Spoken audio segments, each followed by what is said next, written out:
5 minutos, contato estabelecido então com os Estados Unidos. Vamos conversar com o Marcelo Ligabô, que vai contar pra gente o que ele ainda está fazendo lá na Flórida com a notícia da chegada desse furacão.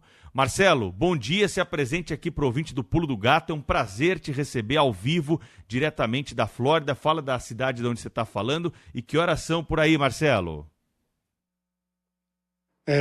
Marcel, só corrigindo. Marcelo, Tudo bem, eu tô Marcelo acostumado. Ligabô, né? É, Marcel, Ah, Marcel.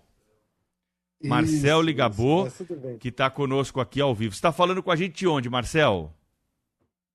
Acabei de chegar em Orlando, né? Minha residência é na Carolina do Norte, foram aí 10 horas de viagem. Acabei de chegar aqui para estudar esse fenômeno, tá? Eu tenho muito trabalho ainda no dia de hoje para realizar com relação às estações meteorológicas, câmeras que nós instalamos, tá? Então, é bastante trabalho ainda nos próximos 2 dias para mim. Você está indo ao encontro do furacão, você trabalha com meteorologia, qual que é a sua profissão? Eu sou geógrafo, né, formado pela USP, eu sou geógrafo climatólogo, especializado em furacões. Eu dava aula na graduação, na pós-graduação na USP de furacões, então vim para os Estados Unidos continuar minha pesquisa já há 6 anos. Trabalho aqui com diversos institutos de pesquisa, com Hurricane Track, que a gente desenvolve câmeras que mostram imagens durante furacão, estações meteorológicas, né? Então a gente trabalha junto ao Centro Nacional de Furacões para levantamento de dados. Então, esse é meu trabalho. E que horas são aí, Marcel? Só antes da pergunta da Silvânia Alves aqui para você. Aqui são 4h07 da Uma manhã. hora menos do que o horário de Brasília, então, né? Isso. Marcel, muito bom dia. Você foi especificamente para estudar esse fenômeno? Aqui para Flórida, sim, né? Eu trabalho com furacões já aqui nos Estados Unidos há 6 anos, né? Mas eu também, como a gente tem diversas parcerias, eu faço consultoria, então trabalho também com tempestades de inverno, né? A gente, fora de furacões, tem outras atividades também, tá?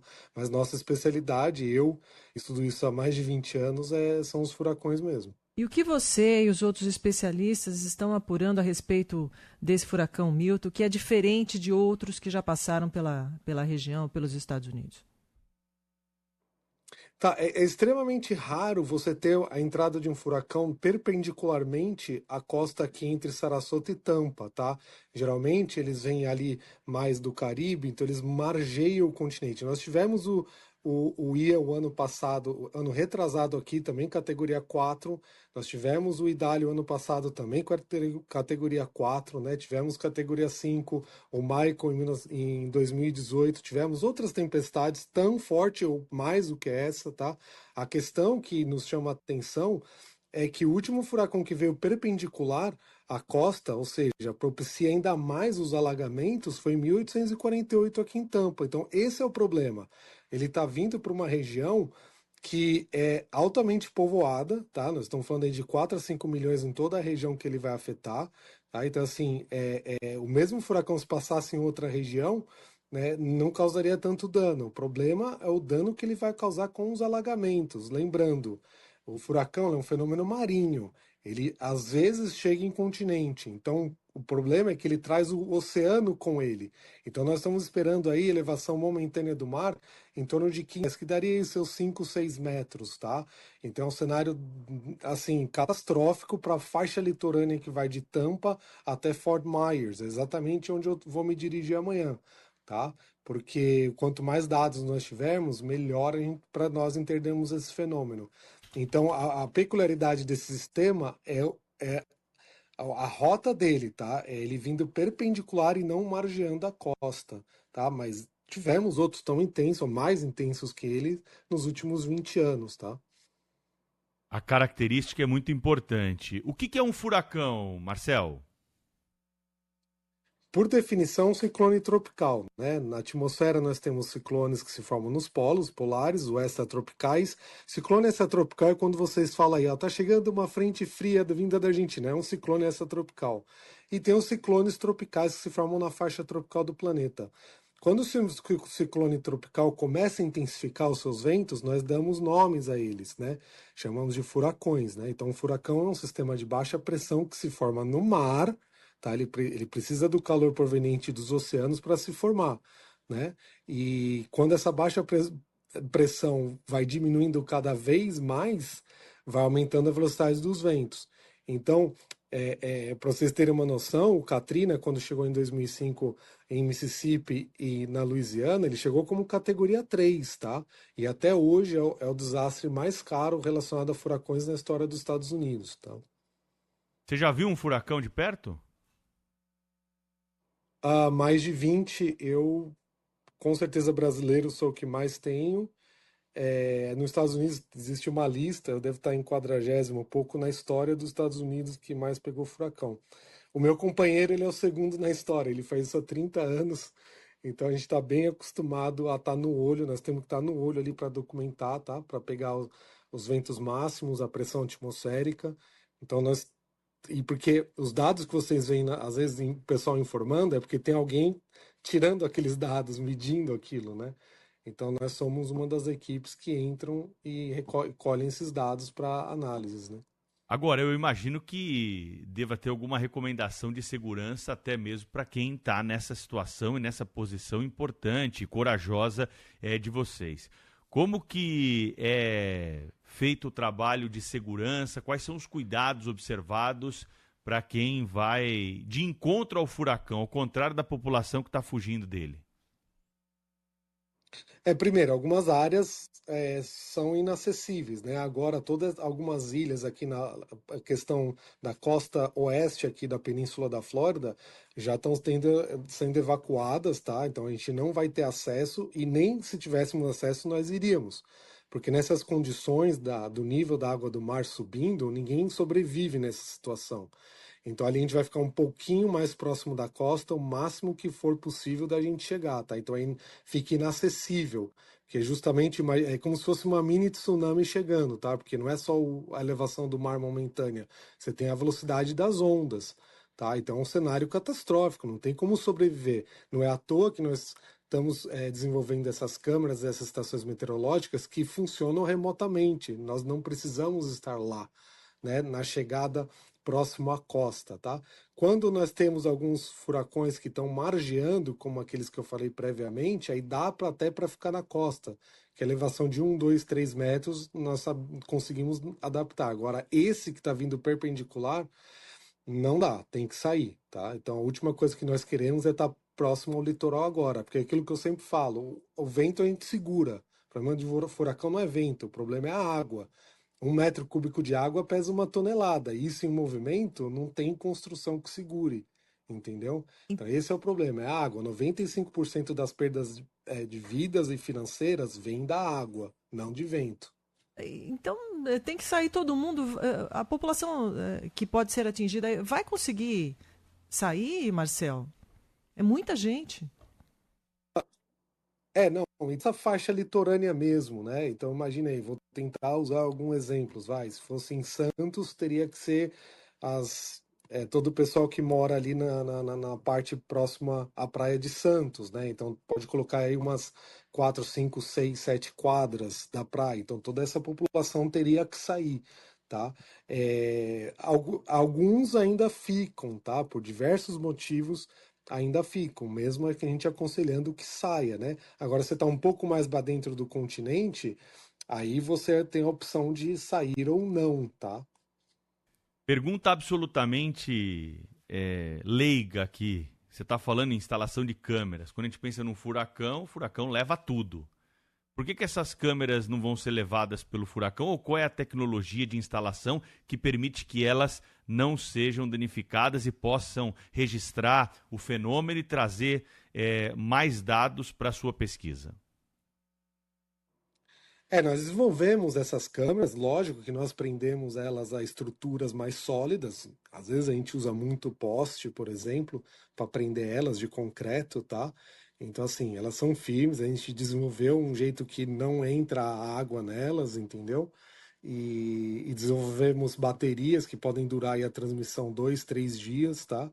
E a transmissão também via dados pela internet para ela conseguir transmitir essas imagens, né? As estações meteorológicas também funcionam do mesmo jeito. Nós desenvolvemos um sistema que a gente acopla principalmente as pontes, aos viadutos de concreto, A gente sempre busca instalação de concreto, né? Nunca de madeira, porque aí nós temos uma segurança muito maior, né? Lembrando que a Flórida é o estado mais bem preparado dos Estados Unidos de longe, tá? Porque desde 1992, quando chegou o furacão categoria 5 no sul de Miami, mudou todo o código de obras da Flórida. Então aqui as construções são bem mais preparadas que os outros estados aqui nos Estados Unidos. Marcel, há a possibilidade desse furacão baixar de categoria? Porque nós vimos isso acontecer em outras oportunidades, né? Estava categoria 4, 5, quando atingiu o continente, acabou baixando. Ontem mesmo o Milton chegou a baixar para 4, depois subiu de novo. Há essa possibilidade dele se tornar com uma menor intensidade? Na verdade, isso é o mais garantido, né? A possibilidade é pequena que ele se mantenha categoria 5, né? Dificilmente uma tempestade consegue se manter muito tempo como categoria 5, tá? Então a tendência e não é um bom sinal, tá? Eu não gosto desse cenário, que o cenário por enquanto ainda é categoria 3. Agora a gente está começando a verificar, nós vamos ter aqui uma nova rodagem de modelos às 6 horas da manhã aqui, horário daqui, que nós vamos ter talvez a ideia que fique entre categoria 3 ou categoria 4. Isso ainda é muito incerto ainda, tá? Mas vai ficar entre 3 ou 4, o que não é bom, tá? Porque à medida que o furacão ele vai perdendo a intensidade, a energia ela tem que se dissipar de alguma maneira. Então a forma que o furacão acha de dissipar essa energia perdendo a velocidade dos ventos no núcleo dele, no olho do furacão, ele espalha essa energia numa área maior. Então a velocidade total dos ventos vai ser menor, só que vai abranger uma área muito maior. E a questão dos oceanos, né? Aquilo que eu te falei, a entrada do mar no continente, é muito pior quando uma tempestade ela aumenta de tamanho. É pior uma tempestade categoria 3 maior em diâmetro do que uma tempestade categoria 5 menor em diâmetro. Tá? Então, eu não vejo com bons olhos, esse cenário de ele diminuir para a categoria 3, tá? Ele pode atingir o México também, né, Marcelo? Não, ele já passou. Já passou pelo Ele já México? passou margeando a península do Yucatán. Uhum. Sim, já passou pela península do Yucatán. Agora ele está bem próximo. A tendência é que agora, se ele chegar um pouco mais ao sul de Sarasota, mais ou menos próximo de Fort Myers, Venice Beach, possivelmente ele chegaria hoje, né, quarta-feira, em torno das 9, 10 horas horário local. Né? Se ele virar um pouquinho mais ao norte, uma pequena diferença na angulação, ele já vai mais ao norte para Sarasota em direção a Tampa, tá? E aí demoraria um pouco mais, seria na quinta de madrugada, né? 2, 3 da manhã. Só que a questão os dois cenários são terríveis, eu falo de experiência de viver esses furacões. O pior cenário é a chegada de noite, tá? Para todo mundo, para gente que vai estar lá, porque você não tem visibilidade nenhuma, a energia cai rapidamente, então você literalmente fica às escuras, né? É um filme de E a terror, previsão de literalmente. Na chegada, luz do dia. de chegada aos Estados Unidos hoje é qual horário? Então, por enquanto, a gente tem dois cenários. Ou ele chega um pouco mais ao sul, entre as 8 e 10 da noite, ou ele vai um pouco mais ao norte, aí demora um pouco mais para chegar. 1, 2, 3 da manhã, já da quinta. E aí, às 8 da noite tá de noite já, nessa época do ano? Nessa época do ano, às 7 horas, 7 e meia, já tá escurecendo. Já. Marcelo, Silvana, é só fazer dois registros aqui. O professor José Pastore, da USP, está acompanhando a nossa entrevista. É um professor da Faculdade de Economia da USP, está agradecendo aqui pela aula que o professor Marcel está dando ao vivo na Rádio Bandeirantes. Para você que ligou o rádio agora, nós estamos conversando com o professor Marcel Ligabô, que é da Universidade de São Paulo também, mora nos Estados Unidos, estuda esse fenômeno dos furacões e está trazendo informação muito relevante. Tem uma pergunta de um ouvinte aqui, o Fernando Godoy de Osasco, que diz o seguinte: por que esses nomes para os furacões? O outro Helene, esse Milton, por que tem nome de mulher, de homem? Tem uma explicação para isso, professor? Tem, até 1954 não tinha uma lista de nomes oficial. Era dado o nome do dia do santo, ou era o nome dado do dia da cidade, por exemplo, se chegar em Tampa, ele teria sido dado o nome de furacão Tampa, né? Ou um santo do dia. né? Aí nós começamos a ver a necessidade de dar nome justamente para a gente saber lidar com a população, informar direito. Olha, essa tempestade que nós estamos falando é essa específica e não há confusão na hora da comunicação com a população. Aí já nos anos 60 fez o intercâmbio. Uma letra do alfabeto é feminino, uma letra do alfabeto, a próxima é masculina. Então a letra M é sempre masculina. O Milton está substituindo o último categoria 5 que chegou nos Estados Unidos em 2018, né? O Milton entrou no lugar de Michael, porque quando causa muito dano, eles aposentam o nome. Milton nunca mais vai ter. Esse vai ser o último, ele vai causar muito dano, tá? Então daqui 6 anos vai ter outro, porque são 6 letras fixas, uma a cada ano, né? De nomes. Então daqui 6 anos se repetiria Milton. Não vai ocorrer, eles vão colocar outro nome M masculino no lugar do Milton, infelizmente. Marcel, você tem informação sobre algum estrago em Yucatán, no México, onde o furacão já passou? Não, porque ele estava com um tamanho muito reduzido lá, tá? Então a intensidade que chegou lá na costa, eles sentiram ventos mais ou menos de categoria 1. Não é um cenário devastador, eles estão bem acostumados lá, né? Porque a tempestade estava muito pequena. Imagine que o olho do furacão estava em torno de 4 milhas de diâmetro. Geralmente, o olho do furacão varia entre 20 até 40, 50, 60 milhas de diâmetro. Então, para o olho do furacão dele ser pequeno, a velocidade dos ventos propicia ser maior, né? Então, isso que está acontecendo, o olho está expandindo, e nessa expansão do olho, ele vai perdendo um pouco a velocidade dos ventos. Só que eu não gosto desse cenário, porque o que importa agora é a velocidade da água do mar. Eu sei que o dano está aí, nós sabemos disso daí, tá? Então, o cenário mesmo que chegar, ele vai chegar só categoria 3? Não, não, não, não, não. O cenário devastador já está colocado, agora pouco importa se ele vai cair para 3 ou 4, tá? Então a forma, né, o que nós estamos aprendendo aqui é que a forma como o furacão chega, às vezes é tão importante quanto o seu grau de intensidade, se é 4, se é 3, se é 5. Isso eu não tinha ouvido em nenhum lugar e o professor Marcel está explicando para nós aqui. Agora, esse furacão, por envolver água, ele pode ser chamado de tsunami ou isso é uma coisa absolutamente diferente? Não, não, é outra coisa. O tsunami vem do maremoto, né? Um tremor de terra na parte subaquática, né? Ou seja, na crosta terrestre abaixo dos oceanos. Tem um terremoto ali, então ele perturba os oceanos e causa essa ondulação. Isso é momentâneo, né? Porque como é um sistema, como você fez a pergunta o que é um furacão, e eu falei, é um sistema de baixa pressão, então a atmosfera ela tem um peso na nossa cabeça. Quando tem menos ar na nossa cabeça, o peso é menor, então a pressão é menor. Literalmente isso que acontece. Então, um furacão que tem uma pressão atmosférica muito baixa, imaginem que agora ele está mais ou menos 918 milibares, o normal da atmosfera a nível do mar é 1013 milibares. Então, com essa baixa pressão, à medida que ele está se deslocando no oceano, é a mesma coisa quando a gente está com um canudinho tomando um líquido. Na hora que você tira a pressão de dentro do canudinho, né? Você suga o ar de dentro, o líquido sobe. É exatamente a mesma coisa, o mesmo mecanismo com o furacão lá no mar. A baixa pressão é tamanha que você levanta aquela parte onde ele está passando no oceano. E aí, uma hora, essa parte que ele está com a baixa pressão vai chegar em continente. Então, ele traz o mar com ele, entendeu? É exatamente isso que ocorre. Professor Marcel Ligabô explicando para a gente em detalhes aqui essa questão, furacão Milton na Flórida, grande preocupação, mobilização de autoridades. A nossa ouvinte aqui do Pulo do Gato, a melhor ouvinte, o Márcio Perassolo da Vila Prudente, diz o seguinte: ficar no olho do furacão é mesmo que a gente vê em filme. Eu lembro daquele filme Twister, né? Todo mundo deve ter assistido. É assim mesmo? Ou ali tem um pouco mais de ficção? Ou é pior ainda na realidade, hein, professor?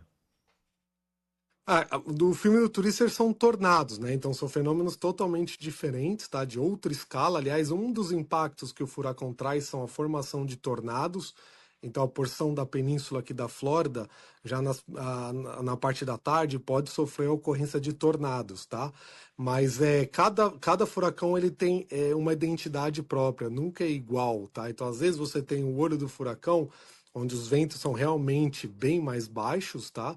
Então, às vezes, você está pegando ventos de 200 quilômetros por hora na parede do olho do furacão e no olho mesmo está em torno de 40, 50 quilômetros por hora. Então, é realmente bem mais fraco.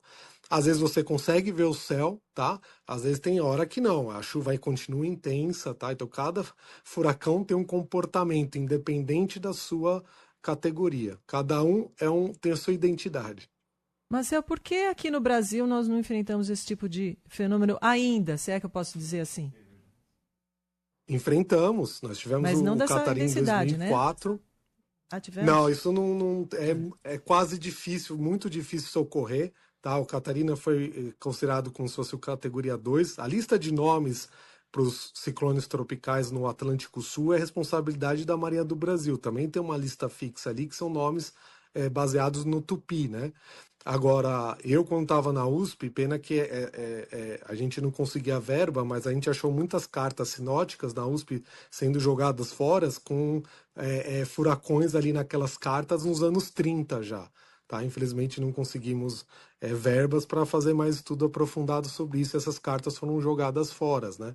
Então, assim, sim, temos ocorrências, são bem mais difíceis de acontecer. Eles não vão conseguir atingir esse grau de intensidade que aqui tá, no máximo categoria 1, categoria 2, porque aqui tem uma coisa que a gente chama muito, que é cisalhamento de ventos, porque o hemisfério norte, ele o comporta diferente do hemisfério sul, tá? O hemisfério sul tem muito cisalhamento de ventos. Se vocês olharem rapidinho uma aula de geografia, se você olhar pelos polos do planeta, a gente está acostumado a olhar pelo Equador. O polo norte, na verdade, é um oceano cercado de continente. O Polo Sul é um continente cercado de oceano. Então, as massas de ar em torno da Antártida, no hemisfério sul, circulam livremente. As famosas frentes frias, que chegam direto aí no Brasil, né? Aqui no hemisfério norte, elas não chegam tão comumente. Tá? Então, a atmosfera no hemisfério norte se comporta diferente do hemisfério sul. Então, no hemisfério sul, tem o cisalhamento de ventos que rompe com qualquer tempestade. Para ter furacão, você tem que ter o calor proveniente dos oceanos, mas você não pode ter cisalhamento de ventos. O que é esse cisalhamento de ventos? É vento, à medida que você vai subindo na atmosfera, o vento mudar de sentido.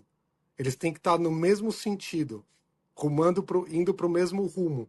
Tá? Se tiver o vento com velocidade diferente em altitude e sentido e velocidade diferente, não deixa formar o furacão. Então não basta o calor dos oceanos. O oceano o Golfo do México é quente o ano inteiro. Por que só essa época tem furacão? Porque é justamente nessa época do ano que tem pouco cisalhamento de ventos. Aí eles começam a brotar. Professor Marcel, os ouvintes estão adorando, desculpa estender, eu sei que o senhor tem que dormir, o senhor vai viajar ainda, já contou pra gente, mas é a última pergunta, eu prometo. Pulo do Gato tem uma audiência muito grande logo cedo, né? O senhor conhece, já ouviu, deve ter ouvido falar do programa certamente. Esse fenômeno, furacão Milton, está relacionado ao que se chama hoje, que se convencionou de chamar de mudanças climáticas? Bom, primeiro é um prazer estar aqui, né? Eu cresci escutando o Pulo do Gato, eu ia, ainda quando eu dava aula de manhãzinha, de manhãzinha eu dava aula de geografia nas escolas, eu ia escutando a rádio também, o programa de vocês, então é um prazer. Não existe nenhuma constatação de que os furacões estejam aumentando em frequência, ou seja, tendo mais, ou de intensidade. Não há nenhuma relação. Nos anos 30, aqui no Atlântico Norte, tivemos mais furacões que atualmente. Lógico que passamos pelos anos 60, 70 e 80 com baixa, e desde o começo do ano 2000 eles voltaram, né? Aí ficamos de 2008 até 2018, foi a primeira vez na história registrada dos Estados Unidos que ficou 10 anos sem ter furacão, tá? Então, assim, há uma variabilidade natural. Eles não estão ficando maiores, mais fortes, nem mais frequentes. Agora, nós estamos no meio do caminho. Eu escrevi uma vez um artigo falando que o grande furacão de Miami de 1926, aliado ao grande furacão do sul da Flórida de 28, ajudaram no impacto da queda da Bolsa de 29 em Nova York, tá? Agora, o mesmo furacão que passou em Miami em 26, se passar hoje, é o maior desastre da história da humanidade. Porque agora nós temos uma cidade riquíssima de 7 milhões de habitantes. Em 1926, a população não passava de 15 mil habitantes. Então, assim, nós estamos no meio do caminho dessas tempestades, a riqueza aumentou cada mais, né? E agora nós estamos conseguindo visualizar elas melhores, né? Até 1966 não tínhamos os satélites meteorológicos. Então, muita tempestade ocorria no Atlântico e não chegava em continente, como não chega até hoje. E nunca ninguém percebeu que elas existiram, né? Agora nós temos os satélites, os radares, então qualquer fenômeno que pinta no Atlântico, a gente já consegue perceber, até antes dele se formar, por conta desses nossos equipamentos bem avançados. Agora, não há nenhuma indicação que eles estejam no mundo, não só no Atlântico, ficando mais fortes ou mais frequentes, tá? O Léo, de São Sebastião, Marcelo, ele pergunta se as ondas no furacão vêm mais lentamente, como no tsunami, ou é muito mais veloz quando atinge o continente? Então, se ele vem do litoral, ele vai saber, é igual a ressaca, tá? Aquele mar bagunçado, entendeu?